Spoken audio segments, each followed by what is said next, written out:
The UCS TIE Interceptor, retailing for $230 with 1,931 pieces. There she is.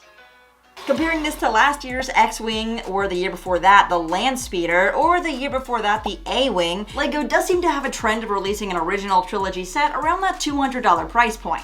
Granted, prices have increased since 2020, so $230 price point. First, I want to say a huge shout out to the Land for sending me this set early for review, and a huge shout out to my nauseating vertigo that almost prevented me from completing the construction on time. This set, however, is beautiful, and you can remove it from its stand if you'd like to swoosh it all around. I recommend grabbing it from the center, as the instructions specifically say, do not hold it by the wings or the wings will probably break off their hinges. And like other UCS sets, there's a square in the bottom so that you can put the stand right back in place. And on that stand, we get a very nice printed UCS style plaque, which we love to see. I'll circle back to some of those details on there. But we also get the 25th anniversary printed brick, and for the first time ever, a UCS mouse droid. Nice inclusion, but what I'm really talking about is the pilot with arm printing, both shoulders having the Empire logo, and even some gauntlet printing on this, making this unique to the set. For now, we know how these things change. I really love to see the arm printing on these LEGO Star Wars figures though, and I hope that that is the direction that we are going to continue going from now on. Now, the set itself comes in a black box, which I'm personally kind of over. The red lighting in the background is getting kind of old to me, and the whole modern, sleek take on a UCS Adults Welcome set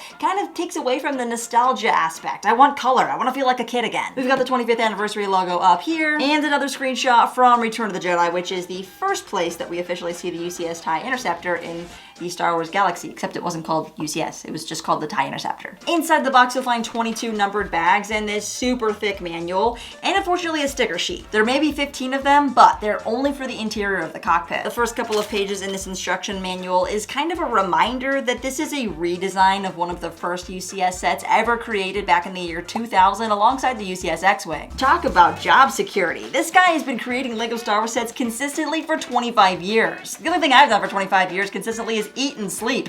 And even that's not consistent sometimes. One more call out from the instruction manual is this page about the Ultimate Insider's Guide, which is an over 300 page hardcover book, which is gonna look great on your coffee table. It's gonna be available for pre-order May 1st for $150. And when looking at this online, I realized that it includes a word that I've never seen before.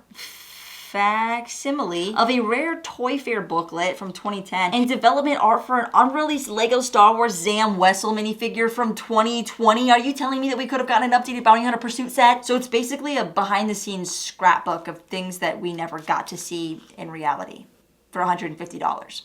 Sounds cool to me. Anyways, I built this in roughly 4 to 5 hours. The wings go super fast, and I'm mostly impressed at how they accomplished this spherical design. The front can be popped off, although it's not really meant to be. It is a printed windshield tile, and then the top printed hatch can be hinged open to see this ultra luxe, super comfy pro pillow top executive pilot seat in the middle, surrounded by a plethora of monitor screens, which, gosh, it looks really intimidating, really accurate. The controls are even super elevated with some different LEGO pieces there, and there's a sticker on the center targeting console with an X-Wing, so that guy's about to go down. A really fun little detail are these unprinted gaming controllers used for greebling on the outside, both on the front and the back, and I just can't get over how accurately portrayed this model is to the actual TIE Interceptor. Now, TIE Interceptors were officially seen in Star Wars in Episode 6 Return of the Jedi when Lando and Nine Num pilot the Falcon and blow up the Death Star too.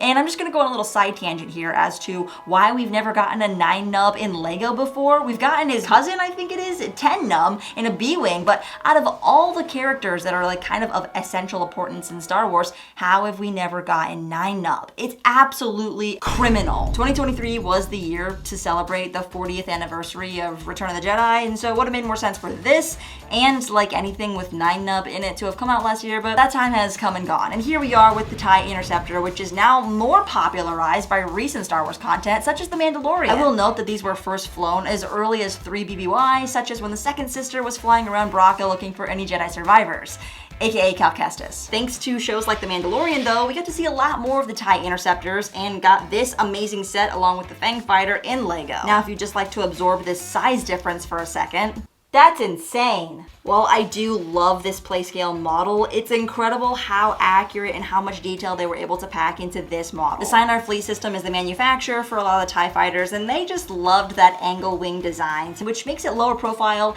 and it gives it more room for the mounted laser cannons. No hyperdrive meant more sublight engine power, making these almost as fast as the A-Wing, but not quite. Overall, I'm super pleased with this set. The construction came together very well. Initially, I thought it was a little tedious building up all the really interesting build designs and techniques that are embedded into this round spherical shape. The one thing I will say is that if you're trying to display this any other way, you don't really have any options, because if you turn this around, the wings are going to hit the floor like so, like that's not going to work.